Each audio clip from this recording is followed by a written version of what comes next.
Welcome everyone. I know you use these videos to fall asleep. So before that, like the video and subscribe to the channel. And also where you from? And what time are you watching? Now put your headset on and relax.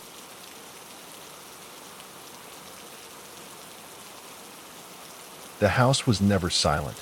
Even in the dead of night, when the wind outside had settled and the floorboards ceased their groaning, there was always a sound.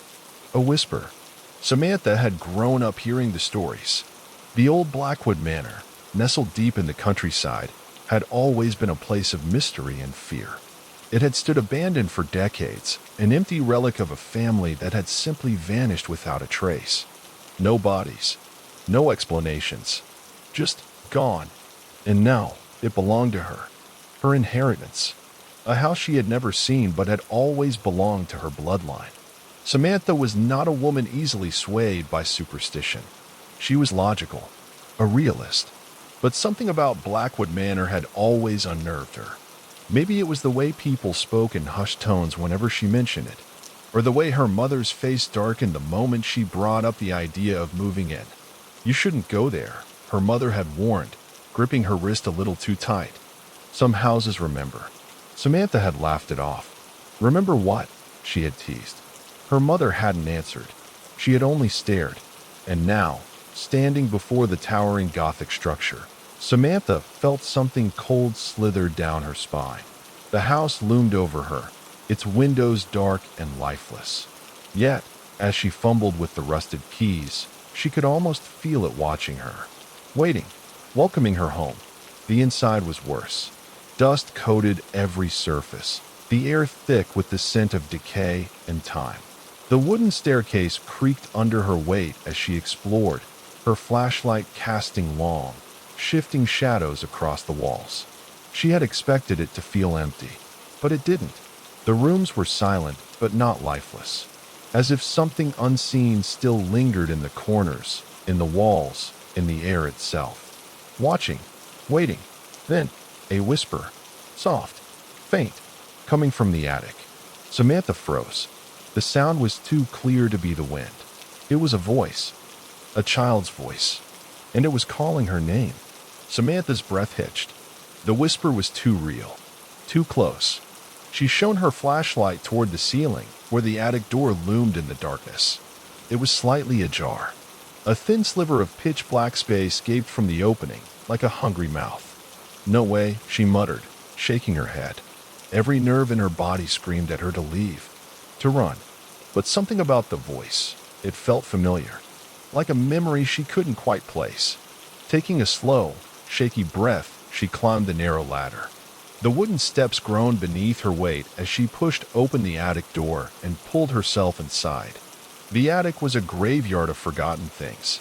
Old trunks, dusty furniture covered in white sheets. The air was thick with the scent of mothballs and neglect.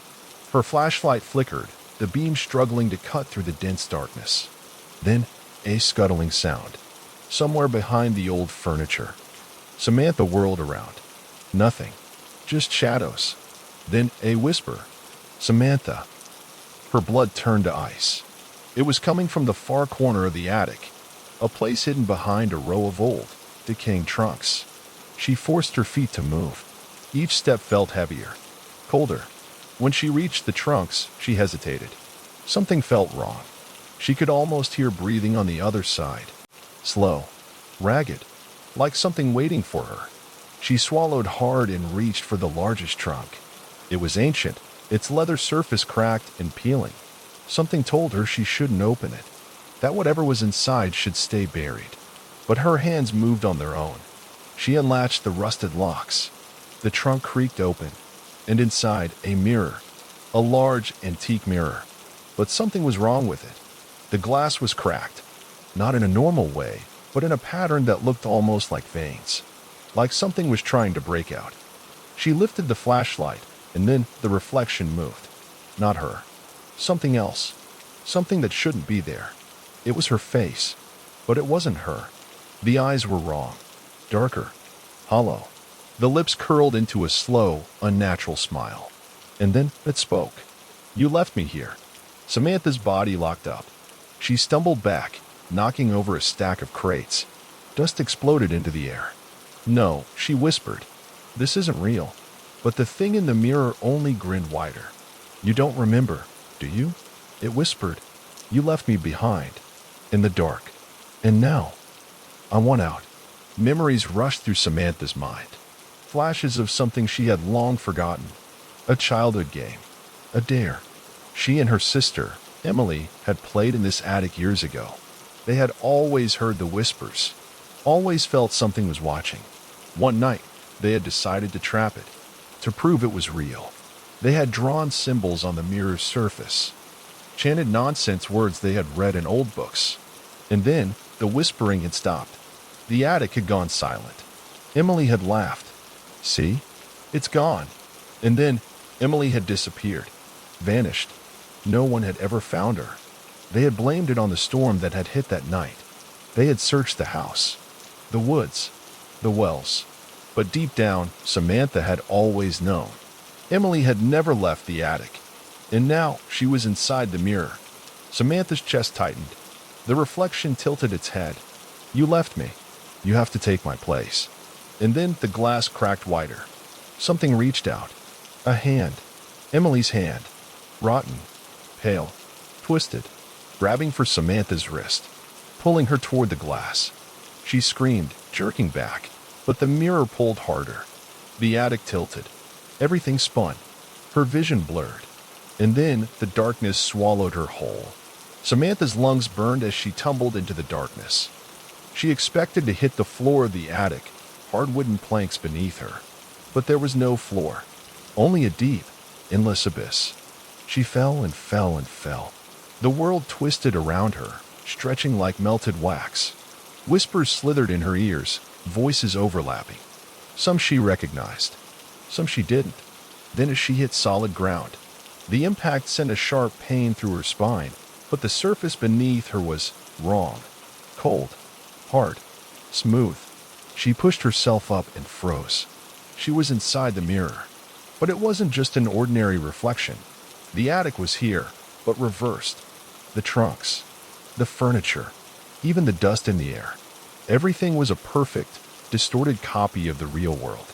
And then, a footstep. Samantha spun around. A shadow moved between the trunks. Then another. And another. Dozens of figures stepped forward. People. But not normal people. Their skin was too pale. Their eyes were too wide, too black. And they all watched her. Like hungry animals. Like she was something new to them. Something they had been waiting for. Samantha's breath hitched. "What is this place?" she whispered. A voice answered behind her. "You already know." Samantha turned slowly. Emily stood there. But it wasn't Emily. Not anymore. Her skin was cracked like old porcelain. Her eyes were nothing but black pits. And her lips stitched shut with dark thread. Yet somehow, she was still speaking. "You left me here." Samantha's stomach twisted. "Emily." "I didn't know." "I didn't." Emily's head tilted. The stitches on her lips tugged apart. No blood. No pain. Just an impossible, inhuman grin. "I know." She took a step forward. "But that doesn't change anything." Samantha stumbled back. The mirror world groaned. A deep, low sound that made her bones vibrate. Emily and the others stepped closer. Their movements jerky, unnatural. Like puppets on invisible strings. "It's your turn now," Emily whispered. The other figures reached for her. Their fingers were wrong. Too long. Too sharp. Samantha spun, searching for a way out. Then she saw it. A mirror. On the far wall. It reflected the real attic. The empty space where she should be. Her way out. But between her and that mirror, Emily, and the others, Samantha's heart slammed against her ribs. She had one chance. She bolted. Her feet pounded against the ground as she ran. Emily let out a shriek, high-pitched and inhuman. The figures lunged. Their hands clawed at her, grazing her skin with their ice-cold fingers. She dodged. She weaved. Her breath came in ragged gasps as she sprinted toward the mirror. The surface shimmered, flickering between the real attic and the dark void behind her. She was almost there. Then, a hand clamped around her ankle. Cold. Unbreakable. She screamed as she crashed to the ground. Emily's grip tightened. "You left me," she whispered. Her fingers dug into Samantha's skin, pulling her backward, dragging her deeper. Samantha's nails scraped against the ground. Her fingers caught onto something, a shard of broken mirror. She didn't think. She swung it. The sharp edge slashed across Emily's wrist. A horrible, wailing sound filled the air. Emily's grip loosened. Samantha kicked free. She threw herself forward and dove into the mirror. The world ripped apart. Cold air slammed into her lungs. She hit the attic floor, coughing, gasping. She was back in the real world. The mirror behind her was shattered. Dark cracks spread across its surface like veins pulsing with something alive. She could still see Emily, still see the figures, staring, watching, but they couldn't reach her. Not anymore. The mirror was closing. Emily's expression changed. No more anger, just sadness. A final whisper drifted through the air. "Please, don't forget me again." Then the mirror went dark. The whispering stopped, and Samantha was alone. She left Blackwood Manor the next morning, never looking back, never telling anyone what had happened. But at night, when the world was silent, she still heard it. The faintest of whispers, drifting through the air. A voice, Emily's voice, calling her name, waiting for the day she would return. David Mercer had never been a superstitious man. When he signed the lease for apartment 303, he wasn't thinking about ghosts, curses, or anything out of the ordinary. He was just happy to find an affordable place in the city. The building was old, worn-down brick, creaky floorboards, the faint scent of dust baked into the walls. But it was quiet, and quiet was exactly what he needed. Or so he thought. The first time it happened, he barely noticed. He had just finished setting up his living room, bookshelves lined with novels, his old leather couch positioned perfectly in front of the TV. Exhausted, he sank into the couch and muttered, "Finally done." Then, a minute later, "Finally done." David sat up. It was faint, almost like a whisper, but he could have sworn he'd just heard his own voice. He frowned, glancing toward the walls. Thin walls, maybe. A neighbor mimicking him? Shrugging it off, he turned on the TV. Over the next few days, the echoes continued. Not immediate, not like a normal echo, but always a minute later. "God, I need coffee. God, I need coffee. Where's my phone? Where's my phone?" Each time, it sounded exactly like him, and each time, it made his skin crawl. At first, he convinced himself it was just a trick of his mind. Maybe he was recalling his own words and imagining the sound. That made sense. At least, until the echo said something different. It was a Thursday night. David sat at his desk, scrolling mindlessly through his laptop. His voice broke the silence. "I should go to bed soon." A minute passed. Then, the echo came, but it didn't repeat his words. Instead, it whispered, "Don't." David's stomach dropped. He spun in his chair, staring at the empty room. Nothing. Just the soft hum of his desk lamp and the distant sounds of the city. He swallowed hard. Maybe he misheard. Maybe he was tired. Yeah, that was it. Shaking off the unease, he turned off the lamp and went to bed. Lying in the dark, he listened, waited, but there were no more echoes that night. For a moment, he let himself believe it was over. But deep down, he knew better. It was only the beginning. David tried to ignore it. At first, he convinced himself that stress was playing tricks on his mind. A new apartment, long work hours, lack of sleep, it all added up. But the echoing voice didn't stop. If anything, it got worse. Saturday night, 11:45 p.m., David sat on his couch, staring at the TV, but not watching it. His body was tense, his fingers gripping the armrest. Because now, the echo wasn't just repeating him. It was responding. Earlier that evening, he had sighed and muttered, "I need to go grocery shopping." A minute later, the voice whispered, "No, you don't." It was him, but not him. The tone was different. Calm. Cold. Knowing. David had shut the TV off immediately and sat in silence. Listening. Waiting. But nothing else came. At least, not until midnight. 12 a.m. David's apartment was completely silent. He hadn't spoken a word in hours. And yet, why are you ignoring me? The voice cut through the darkness. David's breath hitched. The voice had never spoken on its own before. His mind raced. Could it be some kind of delayed sound leakage from a neighbor? A weird radio frequency bouncing through the walls? But no, it was his voice. Exactly his voice. And it was coming from inside his apartment. His stomach twisted. Slowly, he turned his head toward the hallway. It was empty, but something about the air felt wrong. Heavy. Watching, David's hands clenched into fists. This wasn't just an auditory illusion. Something was here. Something that shouldn't be. 1:15 a.m., David sat at his desk, a notepad in front of him. He was done pretending this wasn't happening. If this was some kind of delusion, he needed proof. So, he grabbed a pen and wrote, "Who are you?" Then, he spoke the words aloud. A minute passed. Then, the voice responded, "You already know." David's hand tightened around the pen. No, he didn't. His breath came quicker, his pulse thudding in his ears. He needed answers. So, he whispered into the quiet, "What do you want?" He waited. The voice wasn't bouncing from a single spot. It was all around him. Like the apartment itself was speaking. David stood up. His hands felt cold. The air felt thicker now, like something unseen was breathing beside him. He had to leave. Had to get out. 1:30 a.m., the hallway. David hurried toward the front door. His fingers grasped the deadbolt. Clack. It didn't move. His chest tightened. He tried again. The lock wouldn't turn. Panic surged through him. He hadn't locked it. He was sure he hadn't. But somehow, it was locked from the outside. A faint whisper brushed against his ear. "You can't leave yet." David whirled around and froze. The hallway wasn't empty anymore. A dark figure stood at the end, just beyond the reach of the dim overhead light. It was his shape, his height, his posture, but its face. Its face was blurred, like smudged glass, like something unfinished.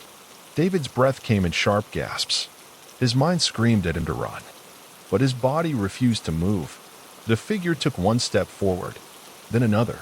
The lights flickered violently. David tried to scream, but the voice that came out wasn't his. It was the echo. "I'm coming back." Then darkness. 8 a.m. The next morning, David woke up on the floor. His head ached. His body felt numb. For a moment, his mind was blank. Then, the memories rushed back. The voice. The figure. The lock that wouldn't turn. His hand shook as he grabbed his phone. He checked the time. Then he noticed something else. His phone was full of recordings. Audio files. From last night. His heart pounded as he clicked on the first one. For a few seconds, there was only silence. Then a voice. His voice. But not his words. Almost ready now. Almost complete. David's breath hitched. He clicked the next recording. This time, the voice was clearer. Stronger. "You don't need to fight anymore, David. Just let me in." David's hands went ice cold. He never said those words. He never made those recordings. But the voice was his, and it was getting stronger. David didn't waste another second. He grabbed his keys, threw on a jacket, and rushed out the door. This time, it opened easily. Too easily. As if it had never been locked at all. His stomach twisted. The apartment let him leave. But why? He didn't want to know. He just knew one thing. He was never coming back. David didn't stop running until he was 3 blocks away from the apartment. The city streets were mostly empty, bathed in the soft glow of early morning. His breath was ragged, his hands trembling. He checked his phone again. The recordings were still there, still waiting. But he couldn't listen to them again. Not yet. His mind raced. What was happening to him? Was he going insane? No, it was real. He had felt it. The voice, the presence, the thing that looked like him. It wanted something. It wanted him. And now, for the first time since moving in, he was outside. But the city felt different. The air was off, like everything was slightly misaligned. He turned toward the nearest coffee shop, meeting people, noise, normalcy. But when he entered, everyone went silent. 8:15 a.m. The coffee shop. David's heartbeat pounded. Dozens of eyes turned toward him. The barista's hand hovered mid-air, a cup trembling in her grip. A man at the counter squinted, his lips parting slightly, as if struggling to recognize David. David stepped forward hesitantly. Just a coffee," he muttered, forcing normalcy into his voice. The barista didn't move. Her expression was frozen in something between confusion and fear. Finally, she spoke, her voice quiet. "You were just here." David's stomach dropped. "What?" She swallowed hard. You ordered a coffee 10 minutes ago, and then you left." The entire shop was dead silent. David's fingers tightened around his phone. A chill crawled down his spine. He hadn't been here. He had been running from his apartment. So how? A thought sank into his brain like a hook. Something left the apartment. Something that looked like him. His chest tightened. Was it still out there? Was it replacing him? 9 a.m. The call. David stepped outside, shaking. His mind screamed for answers, for proof. He had to call someone, anyone. He dialed his best friend, Mark. The phone rang once, twice. Then a "Hey man, why are you calling again?" David's breath stopped. "What?" Mark laughed lightly. "We just talked an hour ago. You feeling okay?" David's legs went weak. I haven't called you all day." A pause. Then, Mark's tone shifted, cautious. "Dude, we just had a whole conversation. You told me you were moving out of your apartment. You even joked about crashing at my place." David's skin went ice cold. Someone had called Mark. Someone using his voice. His throat tightened. "Mark, what did I say?" "Exactly." Mark hesitated. Just normal stuff. Except, I don't know, man. You sounded kinda weird." David swallowed hard. "Weird how?" "Like, off. Like you were trying too hard to sound like yourself." David's blood ran cold. Something was pretending to be him, and it was getting better at it. 10:30 a.m. The apartment key. David had two options. Run. Leave the city. Never look back. Or go back. Confront whatever was in that apartment before it fully became him. He gripped his keys. His whole body was screaming don't. But if he didn't stop it now, would there be two of him walking around? Would he become the echo instead? Taking a shaky breath, he turned around and headed back. 11:15 a.m. The return. The apartment door swung open easily. David's heart pounded. It was too quiet. The air felt thicker, heavier, like something was waiting. Slowly, he stepped inside. His own smell lingered, coffee, old books, laundry detergent. But something was wrong. It smelled too lived in, like someone had been here all night. His breath hitched. Then a noise. From the bedroom. A slow, rhythmic scratching. David's hands shook. The air seemed to hum. He took a step forward, then another. The door was slightly ajar. With a trembling hand, he pushed it open and froze. 11:20 a.m. The mirror there, in the dim light of the bedroom, stood himself. Or rather, something that looked like him. Same height, same face, same clothes. But its eyes were wrong. Too sharp, too knowing. It stood in front of the mirror, dragging its fingernails against the glass in slow, rhythmic strokes. A terrible, low whisper escaped its lips. Almost complete. David's chest seized. The thing in the mirror smiled. "You shouldn't have come back." David stumbled backward. The air rippled. The walls seemed to breathe. Then the thing stepped forward. Out of the reflection, David screamed. His own face lunged at him. His own hands grabbed his throat. He struggled, gasping, but the grip was too strong. The thing leaned in, whispering, "I was the echo, but now I'm real." David's vision blurred. His body went numb. His mind began to slip. And then, nothing. 12 p.m. The new David, a man, stood in front of the apartment mirror. He straightened his shirt, ran a hand through his hair. Then he smiled. A perfectly normal smile. He turned off the lights and walked toward the front door. Before leaving, he paused. Slowly, he turned his head toward the empty bedroom. He chuckled softly. "Don't worry," he murmured. "I'll take good care of our life." Then, he shut the door behind him, and the real David Mercer was never seen again.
Don't forget to tell you horror experience in comment.